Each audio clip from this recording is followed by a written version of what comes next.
But while I have you here, you mentioned, you know, the disparity between the moral compass of, say, Islam, feminism, or liberalism. Can you just quickly, just for our audience, can you actually just quickly highlight that?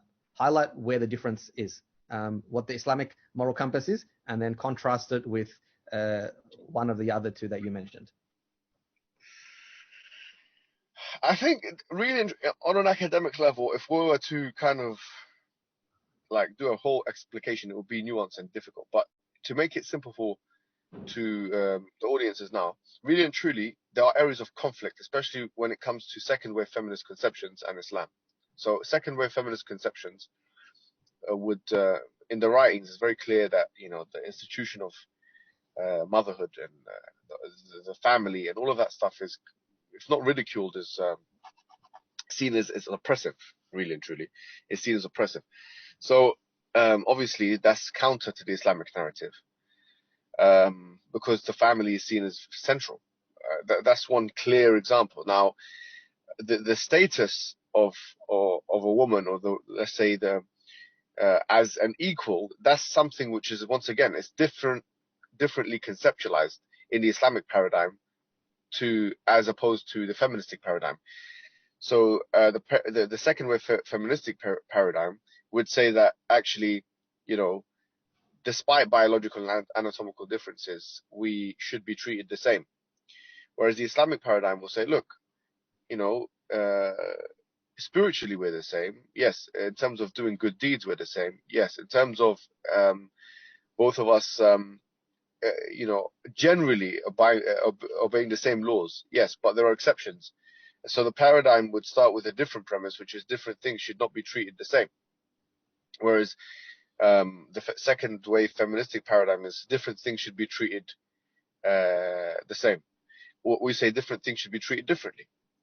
So if there's a difference, and the difference is pressing enough from a physiological or psychological, biological perspective, and disparate enough, then the lawmaker, in this case, we believe is the all-knowing one, may determine that there needs to be an exception in the law for such thing. For example, polygamy. For example, that a man can marry maybe a Christian or a Jew woman, or that he has a quicker right to divorce than a woman.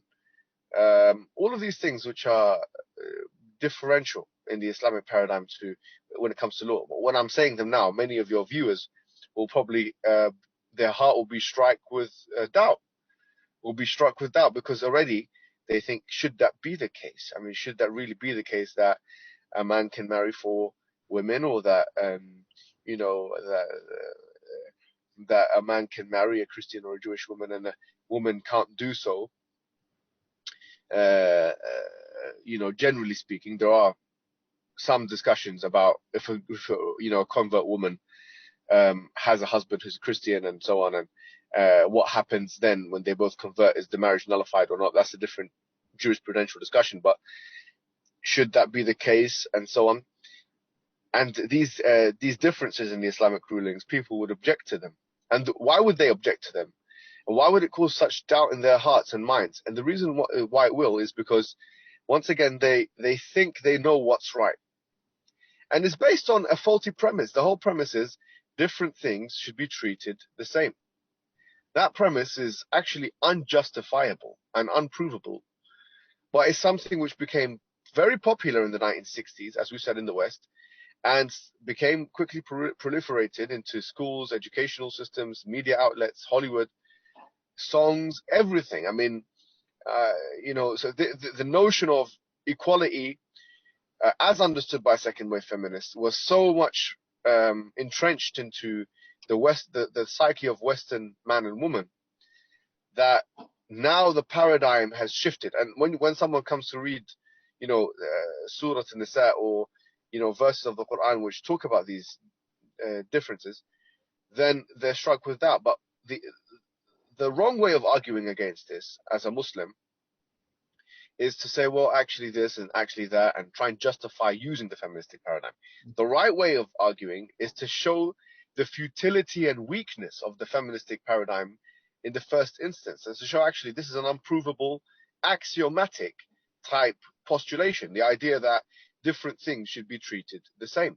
So the question is, why should a woman be able to marry 4 men and a man not marry 4 women? I mean, why should it not be the case that a man has a quicker right to divorce than a woman, for example? Why should it be the case that, yani, they'll say because there should be equality, but we have a different conceptual understanding of equality, and we have a, not to say we have a different conceptual understanding of justice. So which of the two moralities should we prefer and could we prefer? That's the area of discussion. That's the area of argument. And that's where we think that a lot of people have just taken Western understandings wholesale. And they're not Western understandings per se, but they're usually Western understandings of the post-1960s era. And historically, we can see a clear development of these understandings, these moralities. And therefore, it seems like we've been mentally colonized by, I believe, ideas of Western man and woman who have, really infiltrated our psyches and changed our minds on so many issues. And so I think that, there's really a need to reassess what these people are saying. When I say these people, I'm talking about the feminists, second wave feminists, or third wave feminists, or, I've written a book called Fifth Wave Feminism, Yeah. which can be downloaded, which can be bought on Amazon. Fifth Wave Feminism. So this is what we need to go back to. We need to go back to basics. We need to see, why is it that we are judging the Quran on this moral basis? And I'll tell you this candidly. I mean, from a strict, I think you studied philosophy, you said, yeah? I mean, you know this full well.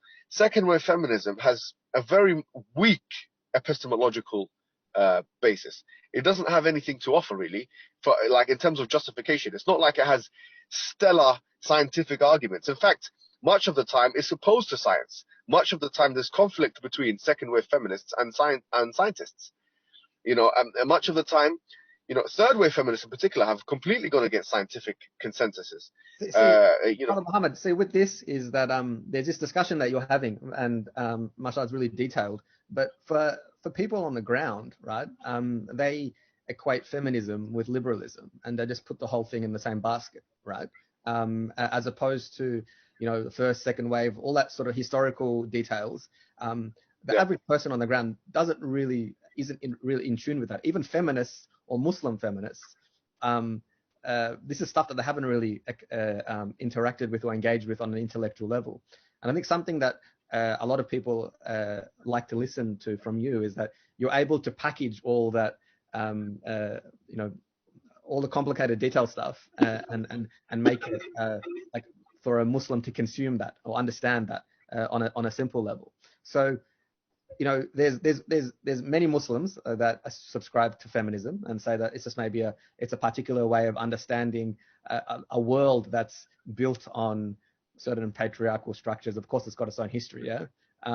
So how would you respond to Muslims who use feminism as a way to get their Islamic rights? Is there anything wrong with that, to use that language? Yeah, there's a lot. It's like you're using a different paradigm. It's like using the Bible to get your Quranic rights. It's really that absurd. It's like you need to use the paradigm in order to justify that which is in it. I mean, it's like using the Bhagavad Gita or the GGS of the Sikhs to try and establish some moral philosophy of the Quran. It makes practically no sense, because if you're a Muslim, you believe that the Quran is the divine word of God. You believe that this comes from the all-knowing one, the all-wise one, the all-powerful one, that the information contained within this book is actually not human information. Is information from the all-wise, the all-knowing source, which is Allah subhanahu wa ta'ala. Therefore, Allah subhanahu wa ta'ala tells us,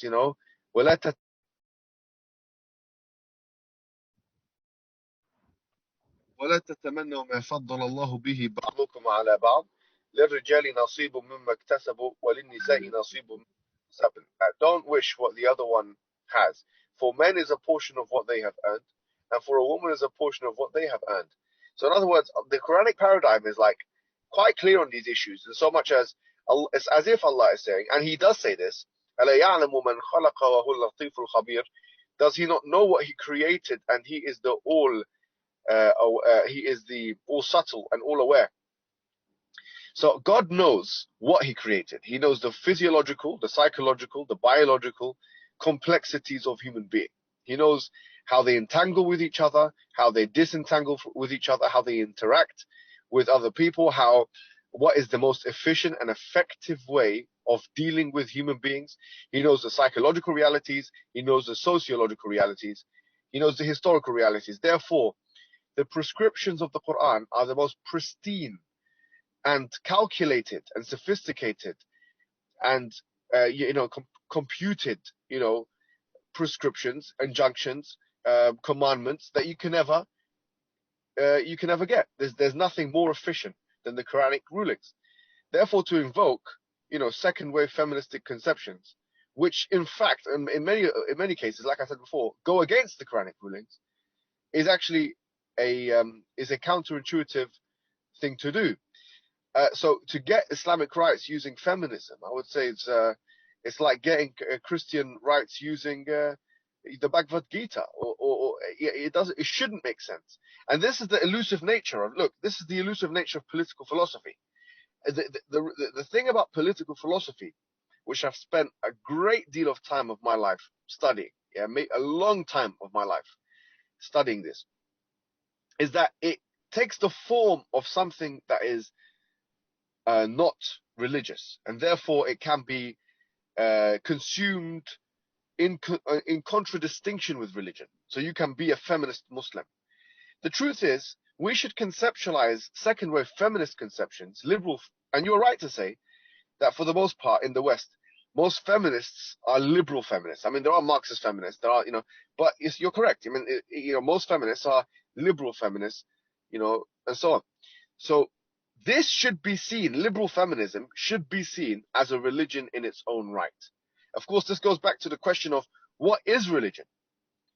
And there's our Islamic understanding of deen, which is a way of life, and there's the sociological understandings of religion, which is there's a plethora of different definitions of what the word religion means. Some of those sociological definitions, including the ones by, for example, Emil Durkheim, who is seen as the father of sociology, include political philosophy as religion. Therefore, second wave feminism should be seen as a religion, a competing religion, in fact, with different moralities to Islam. So there will be, like any intersection, like any Venn diagram, areas of agreement, areas of disagreement, and areas so areas of agreement and areas of disagreement. So we need to be cognizant enough of what are the areas of agreement compared to what are the areas of disagreement. And we need to say, okay, well, actually, this is a part which contradicts what I believe in. So when a so-called feminist Muslim comes and says, well, why is it that a man can marry? Sorry, let me actually name drop. Like, for example, there's a feminist Muslim, her name Amina Wadud. Yeah, she's written she's talking about 434, chapter 4, verse 34, talking about واللاتي تخافون نشوزهن فعظوهن واهجروهن في المضاجع واضربوهن فإن أطعنكم فلا تبغوا عليهن سبيلا. And the verse goes on. So Amina Wadud says, when she read 434, when she read this verse, she had what she calls in her book a conscientious gap. This is what she says. She has a conscientious gap, and she rejected the apparent understanding of this meaning.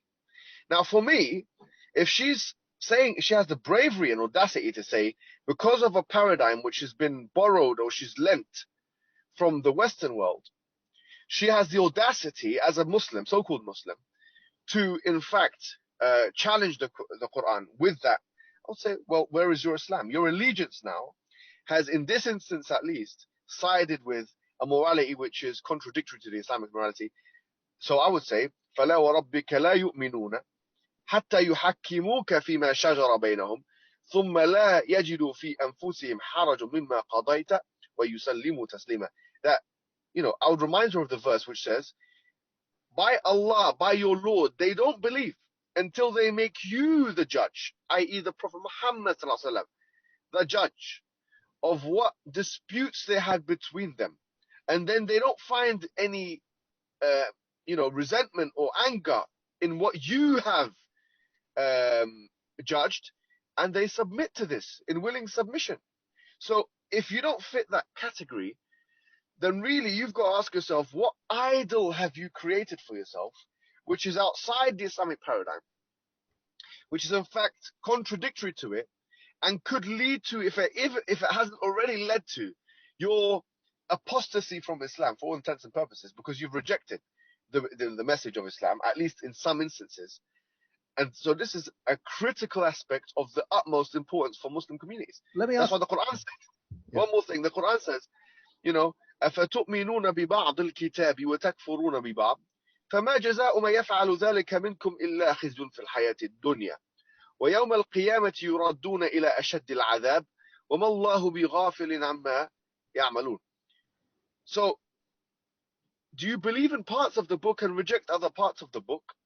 So what is the recompense of someone who does this except for humiliation in this world, in this life of this world? This is a very interesting, wallahi, phraseology, and we have to think about it. A humiliation. You'll be humiliated if you believe in parts of the book and reject parts of the book. That is the situation now of a lot of these neoliberals and feminists. They are being humiliated. They're being do you know what kind of humiliation they're getting, by the way? I'm sorry, I'll tell you what kind of humiliation. Okay. They're being humiliated by their own hands with their own ideology. Because the thing is, when you try and impose a system of ethics upon yourself, which is not in line with the natural order or the natural, what Allah, what the creator of the universe wanted for you, then in effect what happens is you destroy yourself with that. So in other words, now a lot of second wave, I remember, I'm sorry, going on to a tangent or maybe even a rant here, but I remember working, I'm 28 years old now, yeah, but when I was about 19 years old, I used to work in a company, you know what I mean? I'm not going to mention what company, but it was in the city of London where the tall buildings are and stuff like that. And I was going to university, I was an undergraduate at this time. And I used to be a land broker, okay? So I used to sell land. Yeah. And it used to be, actually, I'm not going to go into it. I used to sell land, and I used to sell shares, and I used to sell different things, okay? I'm not going to go into details as to what kind of land I used to sell, because it would kind of... But I remember the time, there was a woman there, particularly, I remember her, who was a good 10 years older than me. So she was my age, what I am now, yeah? So like 28, 29. That's right. And I used to have, like, my office was right next to her. I had my own office at that, you know, they gave me an office, and because I was a good salesman, and, you know, and all these things. Yeah, but anyway, it was right next to hers. And I remember one time she was crying, like profusely crying. She was in agony. She was not happy. And I was thinking to myself, so I didn't want to comfort her too much because I think it would be a bit inappropriate. But, you know, I said, what's going on? You're right. Like, is everything okay? And she said, you know, she started, like, you know, she needed someone to talk to her at that time by the looks of it or something. So she started, like, kind of spilling what she was a feminist, obviously. Like, she believed in all these things that was a second wave feminism. And I know that from discussions that have been had in the office before. Yeah. And she was saying, look, I mean, I haven't got married yet. I haven't had children yet. I've dedicated all my life to working in a place like this. And I just feel like, you know, I haven't accomplished what I need to accomplish in this life. And I haven't made time for myself. And she was saying stuff like that, you know? And I think that is the experience, bro. I genuinely think, and this is an angle that we maybe don't speak about as much. But this is the experience of a lot of women in the West that have been career driven. I'm not saying all career driven women have these issues, but I'm saying that when you dedicate your life to a particular career at the expense, because everything has an opportunity cost, at the expense of other things you could be doing, then these are the net results, I guess. You know, these are psychological net results that will emerge at the end of the way. Because at the end of the day, like, you know, she was feeling completely depressed. She didn't know what to do. She didn't know how to control herself. And this was an ongoing thing. It wasn't just one day. She was, like, in a state of depression. And a lot of people are in that state of depression because, once again, you know, and in these lockdown conditions, I think that a lot of people, a lot of women going back to home and, you know, spending maybe time with their children. If they don't have children, spending time with their family members, will probably start to realize, like, you know, why have I been fooled by society into thinking that working is happiness and success? Why have I been fooled? Well, why has the neo-liberal capitalistic elite system pushed me in that direction so much so that I've forgotten about my own self and my own interests? Why have I been forced into what Max Weber called the iron cage? You know, the capitalistic iron cage. And I've been trapped in that iron cage for all this time. So I think there's going to be a lot more people leaving work after this situation because they realize their leisure time, their home time, their personal time is more valuable to them than satisfying you know, a boss that probably is not going to give them the justice they deserve. So the question I wanted to ask, and I didn't want to turn this into too much about moral philosophy, but since we're on it, last one on this topic, and we'll move on to the next one. So what do you think's wrong with the way Muslims are taught morality? Are they even taught morality, or is it because they're not really taught the foundation of morality that at least I don't understand that they're able to easily consume what exists around them in society? The studies that have been done on this are still quite primitive and rudimentary. I mean, going back to that Yaqeen study that I was looking at just recently, he seemed to indicate, this guy's called Yusuf Shahood or something like this, who ran the study of 600 participants in America. He seemed to indicate that the more in primary socialization, the more dogmatic and conservative the parents were, the more likely that children were going to experience doubt in the adolescent period. And obviously correlation doesn't mean causation, but it can be the case that I would say this so far is probably just a speculation until I get some evidence of it, but this comes to mind. An overly punitive approach, or you could call it a penal approach, or an overly prescriptive approach, let's call it, right? Where you just don't. If that's the approach, which is the approach of many parents, yeah, do justification. Yeah, now without justification is the key aspect here. An overly prescriptive approach without justification is likely to bring out doubt. Now you can have a prescriptive approach, and we all need one, but I think it needs, especially if you're going to bring your children to the West, or they're going to be in the Western world, or you have your own families in the West, or you yourself are in the West, you need to have a level of justification.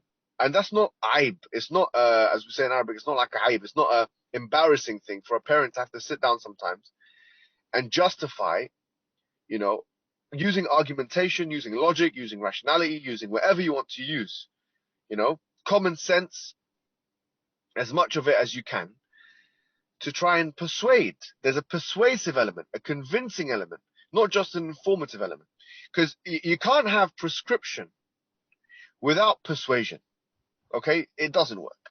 And I think that's where we've fallen as a Muslim community. A lot of the time, we're overly prescriptive without persuasion.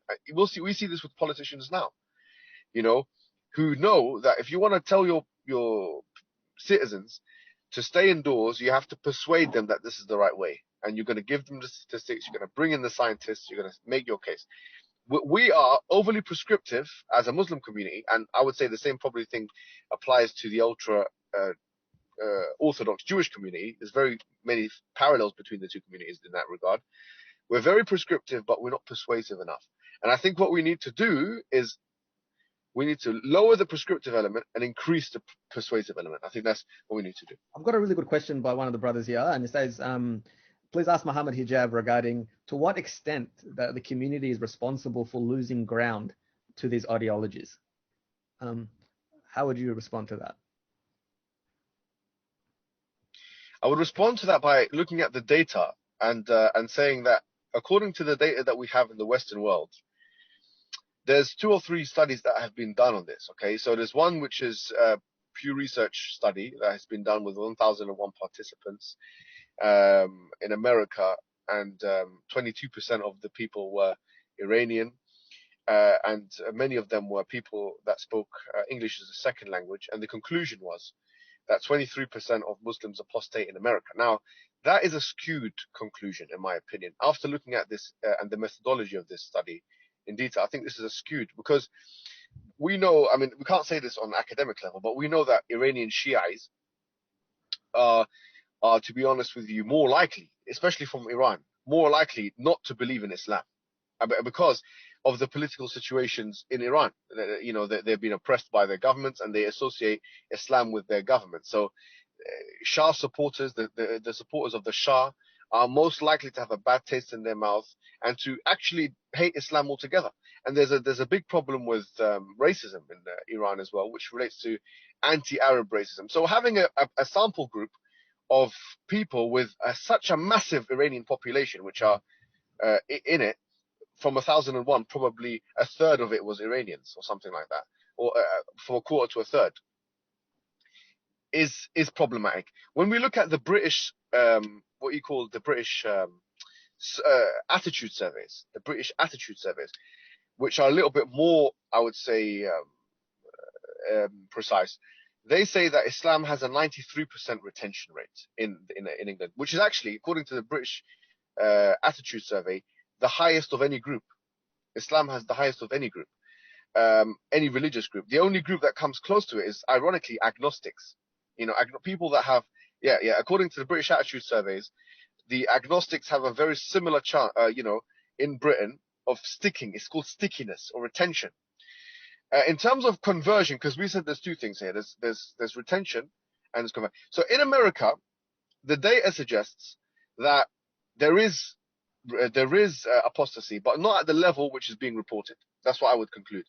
In England, there is, but it's not at. It's good comparative to other religions. It's not good in comparative to what we want as a standard for ourselves. In terms of people coming into Islam, according to the studies that have been done in Britain, we have probably about 150 to 160,000 converts, which is an exponential growth in the last 10 years. Now, all of this is very important. And I think the reason why is because I think we need to know that we are not doing badly in comparison to Christianity. Okay, there's no doubt about that. We have to be honest. Christianity is, the dearth of Christianity, the decline of Christianity is so exponential and so dramatic that the Islamic community is growing. On a worldwide level, we're going to be the biggest religion in the world by the end of the century, according to Pew Research. To what extent now are we responsible for people leaving Islam, those who do in the Western world, which is not as much as is reported, or we think there may be? I think there is responsibility there. And if you look at one of the studies that was done in England, one of the only studies that was done on conversion, you'll find that converts complain that there's a lack of facilities. I forget the name of the study, but I can put it out. It's the only study that was done, and it used census data to assess the numbers. They basically suggested that the converts who came into Islam, and they were doing the surveys, suggested that mosques, masajid, had a very weak approach to handling new Muslims and dealing with what may be called as apologetic responses, justifications, persuasion, all the things that are important. Therefore, what we need to do, based on that data, there's no doubt about what I'm saying to you right now, we need to bolster the activities in the masjids, because masjids, by the way, are the frontline services. They are the most precious resource we have. Forget about social media. Social media is secondary, okay? The most important thing we have in the West as institutions are the masjids. There's no doubt about that. They house hundreds of millions of people. They allow a lot of people to come in. Physical activities can be done in the masjids. And therefore, we need to really think about the masjids. The masjids need to have more of a persuasive outreach kind of angle, according to this data, because converts don't feel like the masjids are contributing anything, and young people don't feel like that. So converts are young people, which are the two people most likely to apostate. We need to really take care of those two communities, and therefore masjids needs to bolster their work, and in particular doing things like justification type things, not on the back foot, not defensive things, but persuasion type things. Okay, the persuasion element needs to be reintroduced into masjid. So I think there has been weakness there, and we need to patch up that weakness. We need to put something in the castle wall, you know, to fill in the castle wall, because right now it seems like there is not enough being done in the masajid across the Western world, and the imams need to be trained. The imams need to be trained on how to answer these questions. Imams, yani, across the Western world are seen as not particularly useful either in these aspects, according to the survey data. So the imams need to be trained, and the masjids need to be bolstered. I think that's a big part of our work.